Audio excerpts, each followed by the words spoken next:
नमस्कार दोस्तों, आज हम आपको बताने वाले हैं जैक बोर्ड 2023 का 12th है हिंदी इलेक्टिव का क्वेश्चन जो ऑब्जेक्टिव में आपका दिया हुआ है, जिसमें आपको समय मिलने वाला है 1.5 घंटा और 1 घंटा 30 मिनट। और इसमें टोटल 40 नंबर रहेंगे जो आपको OMR शीट में आपको आंसर दर्ज करना है। इसमें सबसे पहले बात करें तो इसमें कुल 40 प्रश्न रहेंगे, यहाँ पे दिया हुआ है, और सभी प्रश्न के उत्तर देना अनिवार्य है और प्रत्येक प्रश्न का 1 अंक ही दिया जाना है, ठीक है। और सभी प्रश्न में 4 विकल्प भी रहेंगे, उसमें से आपको 1 टिक करना है और इसमें गलत आंसर पर कोई नंबर नहीं कटौती होगी। तो चलिए आगे क्वेश्चन की बात करें। पहले क्वेश्चन में आपको देखने को मिलेगा गद्यांश, जिसमें आपको गद्यांश पढ़ करके आंसर देना है। तो पहला क्वेश्चन है, वर्तमान समय में दी जाने वाली शिक्षा की विशेषता निम्न में से कौन सी है, ठीक है। तो यहाँ पे आप पहला लाइन में देख रहे हैं, वर्तमान शिक्षा पद्धति के अंदर हम जो विद्या प्राप्त करते हैं उसकी विशेषताओं का सर्वदा नकारा भी नहीं है जा सकता। तो यहाँ पे यह कुछ शिक्षा के दृष्टिकोण विकसित भी करती है। तो यहाँ पे इसमें देख सकते हैं, इसमें ऑप्शन दिया दृष्टिकोण को विकसित करने के में सहायक, दूसरा बुद्धि को तेज करने वाली और व्यक्ति की भावनाओं को सचेत करने वाली। तो यहाँ पे तीनों आंसर आपका इसमें सही है, तो इसमें आपका करेक्ट आंसर हो जाएगा यानी चौथा इनमें से सभी। पहला क्वेश्चन का आंसर नंबर 4 इनमें से सभी। चलिए अगले क्वेश्चन की बात करें। आज पढ़ा लिखा युवक अपने जीवन का बहुमूल्य समय कहाँ नष्ट कर देता है, ठीक है। तो यहाँ पे आपका ऑप्शन दिया है शिक्षा पाने में, ये तो नहीं होगा आंसर। तकनीक शिक्षा पाने में, ये भी नहीं होगा। जीवन मूल्यों को मजबूत करने में, ये भी इसमें आंसर नहीं होगा। आंसर होगा नौकरी खोजने में, यानी क्वेश्चन नंबर 2 का ऑप्शन नंबर 4 आपका सही आंसर हो जाएगा। अगले क्वेश्चन की बात करें, भारतीय विद्यार्थी को दी जाने वाली शिक्षा का प्रथम सोपान है, ठीक है। शिक्षा जो उपयोगी हो, शिक्षा जो आवश्यक हो, शिक्षा जो परिष्कृत करती हो, शिक्षा जीवन को अलंकृत करती हो, यानी इसका आंसर हो जाएगा शिक्षा जो आवश्यक हो, ठीक है। शिक्षा जो उपयोगी हो वो नहीं, आवश्यक हो, ठीक है। यानी हर चीज़ का शिक्षा नहीं लेना है, जो चीज़ आप सबसे तेज है उसमें आपको शिक्षा लेना है। अगले यहाँ पे क्वेश्चन की बात करें, क्वेश्चन नंबर 4, रेढ़ी खीर बन जाना मुहावरे का अर्थ है, ठीक है। क्वेश्चन नंबर 4 का इसमें आंसर हो जाएगा काम कठिन हो जाना, यानी रेढ़ी खीर बन जाना यानी काम कठिन हो जाना, ठीक है। अगले क्वेश्चन की बात करें, निम्नलिखित गद्यांश को ध्यानपूर्वक पढ़कर प्रश्न संख्या 5 से 8 के लिए सही विकल्प का चयन करें, ठीक है। अगले क्वेश्चन इसमें है, इसमें भी आपको पद्यांश दिया हुआ है, इसमें आपको पढ़ करके इसमें समझना है और उसके बाद आंसर देना है। तो क्वेश्चन नंबर 5 में लिखा हुआ है, रघुकुल की अभागिन रानी कौन है, ठीक है। रघुकुल की अभागिन रानी कौन है, आप सभी जानते हैं, आप रामायण देखे हुए हैं, और केकई है, ठीक है। यानी क्वेश्चन नंबर 5 में आपका आंसर हो जाएगा केकई। अब यहाँ पे इसमें दिया हुआ आप देख सकते हैं, रघुकुल में थी एक अभागिन रानी, ठीक है यहाँ पे, लेकिन आपको इसमें बताना है कि रघुकुल की अभागिन रानी कौन थी। तो आप रामायण देखे हुए हैं, तो इसका आंसर हो जाएगा क्वेश्चन नंबर 5 का आंसर 3, ठीक है, केकई। अगले क्वेश्चन की बात करें, धिक्कार उसे जो महास्वार्थ ने घेरा, पंक्ति में किसे महास्वार्थ ने घेरा था, यानी क्वेश्चन नंबर 6 में इसका आंसर हो जाएगा आपका 4 नंबर, यानी केकई को, ठीक है, जिन्होंने आपको राम को 14 वर्ष के वनवास के लिए उन्होंने वर मांग लिया था, ठीक है। अगले क्वेश्चन की बात करें, क्वेश्चन नंबर 7, प्रभु शब्द का प्रयोग किसके लिए हुआ है। आप सभी जानते हैं, रामायण देखे हुए हैं, तो इसमें राम का होगा, क्योंकि उन्होंने ही सारा चीज़ का ये हुआ था, ठीक है। अगले क्वेश्चन की बात करें, क्वेश्चन नंबर 8, भाववाचक संज्ञा का एक उदाहरण है, ठीक है। क्वेश्चन नंबर 8 का आंसर हो जाएगा कठोर, ये होगा भाववाचक संज्ञा, ठीक है। ये रघुकुल तो नाम है, कहानी भी एक नाम है, और सभा ये सब तो आप जानते हैं जातिवाचक है, ठीक है। तो हो जाएगा आंसर कठोर। अगले क्वेश्चन की बात करें, खंड ख, जिसमें रचनात्मक लेखन और अभिव्यक्ति और माध्यम के द्वारा इसमें क्वेश्चन छपा गया है, ठीक है। इसमें अगले क्वेश्चन है, भारत में पहला छापाखाना कब खुला, ठीक है। क्वेश्चन नंबर 9, इसका आंसर हो जाएगा 1556 ईस्वी में।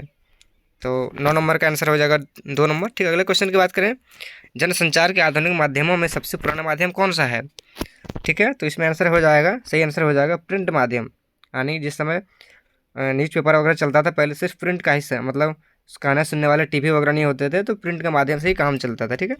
अगले क्वेश्चन की बात करें, मुद्रण की शुरुआत किस देश से हुई है, ठीक है। तो मुद्रण का शुरुआत हुआ है चीन से, यानी भारत में भी नहीं हुआ था, जापान में भी नहीं, और इंग्लैंड में नहीं, उसके पहले हुआ था चीन में, उसके बाद सारा जगह हुआ, ठीक है। अगले क्वेश्चन की बात करें, तुरंत घटी घटनाओं की जानकारी जन संचार के किस माध्यम द्वारा दिया जाना संभव नहीं हो पाता है। क्वेश्चन नंबर 12, आप सभी जानते हैं कि रेडियो से भी लाइव चलता है, लाइव आपका समाचार हमारे आसपास आ जाते हैं, ठीक है। टेलीविज़न में भी आ जाते हैं, इंटरनेट में भी आ जाते हैं फटाफट, और तो इसमें जिसमें लेट लगता है वो होता समाचार, यानी आज का जो खबर है वो कल हमको मिलता है। ठीक है, तो इसमें सही आंसर हो जाएगा आपका 1 नंबर 12 का। अगले क्वेश्चन की बात करें, समाचार शैली क्या कहलाती है। ठीक है, अगले क्वेश्चन की में है, इसमें आपका हो जाएगा आंसर नंबर 3 उल्टा पिरामिड शैली। ठीक है, अगले क्वेश्चन की बात करें, क्वेश्चन नंबर 14, समाचार पढ़ने वालों को क्या कहते हैं। तो जो बोलते हैं उसको क्या बोलते हैं। तो ठीक है, तो यहाँ पे आंसर हो जाएगा वाचक, क्योंकि श्रोता वो सुनने वाले हम लोग होते हैं, दृष्टा देखने वाले भी हम ही लोग होते हैं, प्रतिवेदक जो लिखते हैं तो प्रतिवेदक तो वो होते नहीं है, वो तो सिर्फ बोलते हैं। ठीक है, अगले क्वेश्चन की बात करें, क्वेश्चन नंबर 15, फ्रीलांसर पत्रकार का क्या कार्य है। ठीक है, तो इसमें आंसर हो जाएगा क्वेश्चन 15 में 2 नंबर, भुगतान के आधार पर अलग अलग समाचार पत्रों के लिए लिखना। अगले क्वेश्चन की बात करें, कविता के पहली शर्त क्या है। कविता के पहली शर्त में आप सभी जानते हैं कि शब्दों का मेलजोल होना जरूरी है, तो इसमें आंसर हो जाएगा 1 नंबर। अगले क्वेश्चन की बात करें, साहित्य की कौन सी विद्या पढ़ने सुनने के साथ साथ देखने के तत्व को भी अपने अंदर समेटे हुए हैं। इसमें आंसर हो जाएगा आपका क्वेश्चन नंबर 17 का 2 नंबर, नाटक में, जिसमें आपको सारा चित्रण के साथ समझाया गया है। अगले क्वेश्चन की बात करें, कहानी का केंद्रीय बिंदु क्या कहलाता है। 18वां क्वेश्चन इसमें है कथनांक, आंसर नंबर हो जाएगा 2। अगले क्वेश्चन की बात करें, क्वेश्चन नंबर 19, इसमें दिया हुआ है, देखिए खंड गौ में पाठ्य पुस्तक से निम्नलिखित पद्यांश को ध्यानपूर्वक पढ़कर प्रश्न संख्या 19 से 22 के लिए सही विकल्प का चयन कीजिए इसमें। ठीक है, तो सबसे पहले क्वेश्चन पढ़े हैं, तो प्रस्तुत काव्यांश के कवि कौन है। ये जो कविता है ये कौन सी कविता से लिया हुआ है। ठीक है, तो इसमें आंसर हो जाएगा क्वेश्चन नंबर 19 का सूर्यकांत त्रिपाठी निराला। ठीक है, अगले क्वेश्चन की बात करें, कवि ने किसे अपना संबल कहा है। क्वेश्चन नंबर 20 में इसमें आंसर हो जाएगा सरोज को। ठीक है, आप जब इस कहानी को पढ़ेंगे तो आपको समझ में आ जाएगा। अगले क्वेश्चन की बात करें, क्वेश्चन में है कवि का जीवन कैसा रहा है। ठीक है, तो कवि का जीवन यहाँ पे आपको आंसर देना है दुखपूर्ण। आप जब इसको पढ़ेंगे तो आपको समझ में आ जाएगा ये दुखपूर्ण कहानी था। ठीक है, अगले क्वेश्चन की बात करें, विकल्प शब्द का अर्थ है। क्वेश्चन नंबर 22, विकल्प शब्द का अर्थ में आपको इसमें क्या होगा, तो इसमें आंसर हो जाएगा, इसमें यहाँ पे देख सकते हैं कि ये 5-6 करके गलत छाप दिया है, यहाँ पे होगा 1 2 3 4, एग्जाम में ऐसे नहीं आएगा। ठीक है, तो इसमें आंसर हो जाएगा क्वेश्चन नंबर 22 व्याकुल। ठीक है, इसमें आंसर हो जाएगा व्याकुल, यानी क्वेश्चन नंबर 22 का 1 नंबर। अगले क्वेश्चन की बात करें, जीवन के अंतिम मोड़ पर देवसेना द्वारा ठुकराने के पश्चात स्कंदगुप्त कौन सा व्रत लेता है। तो क्वेश्चन नंबर 23 का आंसर हो जाएगा आजीवन अविवाहित रहने का। ठीक है, अगले क्वेश्चन की बात करें, सत्य कविता में कवि ने जीवन में सत्य की महत्ता को दर्शाने के लिए किसे माध्यम बनाया है।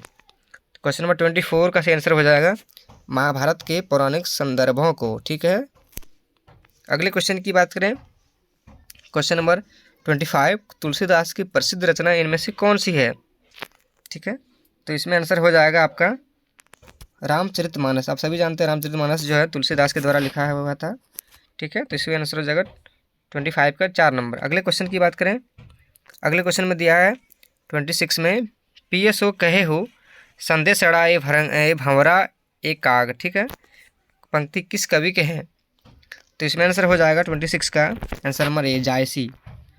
अगले क्वेश्चन की बात करें, केशव दास की काव्य भाषा क्या है। तो इसमें आंसर हो जाएगा 27 में 3 नंबर, यानी इसमें हो जाएगा ब्रज। ठीक है, इसमें आंसर अब आपको यहाँ थोड़ा सा 5 से 7 कर दिया है, तो इसमें आंसर हो जाएगा ब्रज, यानी 27 का 7 नंबर। ठीक है, अगले क्वेश्चन की बात करें, इसमें दिया हुआ है निम्नलिखित गद्यांश को ध्यानपूर्वक पढ़कर प्रश्न संख्या 28 से 31 के लिए सही विकल्प का चयन करें। मतलब ये भी आपको गद्यांश से मिलने वाले थे। ठीक है, यानी भर भर के नंबर आप ले सकते हैं इसमें। अगले क्वेश्चन की बात करें, क्वेश्चन नंबर 28, जिसमें आपको दिया हुआ प्रस्तुत पंक्तियाँ किस पाठ से ली गई है, यानी ये जो लाइन लिया हुआ है, ये पूरा लाइन 3 लाइन, ये कहाँ से लिए हुए हैं। ठीक है, तो इसमें आंसर हो जाएगा क्वेश्चन नंबर 28 का 3 नंबर। ठीक है, तस्मै रोचते विश्वम। अगले क्वेश्चन की बात करें, 29 नंबर, प्रस्तुत पंक्तियों के रचनाकार हैं, यानी ये जो आपको पंक्ति यहाँ पे 3 पंक्ति दिखाया गया था, ये 3 पंक्ति किस रचनाकार के हैं। ठीक है, तो इसका आंसर हो जाएगा रामविलास शर्मानी, 29 नंबर का 3 नंबर। अगले क्वेश्चन की बात करें, भारतीय जीवन विहग कहाँ बंधी है। ठीक है, अगले इसमें आंसर हो जाएगा संबंधों के पिंजड़ों में। ठीक है, यानी 30 का हो जाएगा 4 नंबर। अगले क्वेश्चन की बात करें, लेखक किसे धिक्कारता है। तो इसमें आंसर हो जाएगा पराधीनता को बढ़ावा देने वाले को, ठीक है, यानी ये हो जाएगा। क्वेश्चन नंबर 31 का, इसमें 5-6 करके दे दिया, तो यहाँ पे 1-2 करके लिख दीजिएगा आप लोग, ठीक है। तो इसमें हो जाएगा पराधीनता को बढ़ावा देने वाले को। अगले क्वेश्चन की बात करें, क्वेश्चन नंबर 32, रामचंद्र शुक्ल के पिता का तबादला जब हमीरपुर से मिर्ज़ापुर हुआ तब शुक्ल जी की उम्र कितनी थी, ठीक है। तो उस समय का उम्र था 8 वर्ष, यानी 32 का आंसर हो जाएगा 1 नंबर। अगले क्वेश्चन की बात करें, सुमिरनी की मन के पाठ के अंतर्गत कितने लघु निबंध हैं, तो इसका आंसर हो जाएगा 2, नहीं 2 नहीं होगा, सॉरी, इसका आंसर हो जाएगा 3, ठीक है। अगले क्वेश्चन की बात करें तो है क्वेश्चन नंबर 34, मैं भाई भाभीियों की नौकरी करके पेट पाल लूँगी, यह कथन किसका है। तो क्वेश्चन नंबर 24 का आंसर हो जाएगा बड़ी बहुरिया का, ठीक है। अगले क्वेश्चन में है 35, दूसरा देवदास कहानी की नायिका कौन है, तो इसका आंसर हो जाएगा 3, यानी पारो आंसर हो जाएगा इसका, ठीक है। अगले क्वेश्चन की बात करें, कुटज के पौधे की क्या विशेषता है, तो इसका आंसर हो जाएगा सभी, ठीक है। अपराजेय जीवन शक्ति, स्वावलंबन और आत्मविश्वास, यानी ये सब आंसर हो जाएगा। तो इसका मतलब हो जाएगा 36 का 4 नंबर, ये सभी। अगले क्वेश्चन की बात करें, सूरदास की झोपड़ी, पाठ के अंत में सूरदास क्या निश्चय करता है, ठीक है। तो 37 का आंसर हो जाएगा पुनः झोपड़ी बनाने का, ठीक है।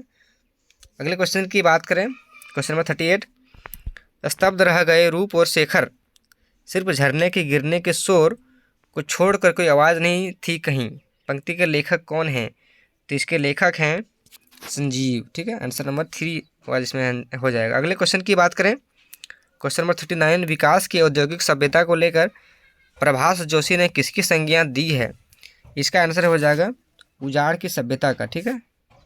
अगले क्वेश्चन की बात करें, विषकोहर की माटी का कथानायक का नाम है, तो इसका नाम है आंसर नंबर 4, यानी विश्वनाथ, ठीक है। तो 40 का हो जाएगा 4।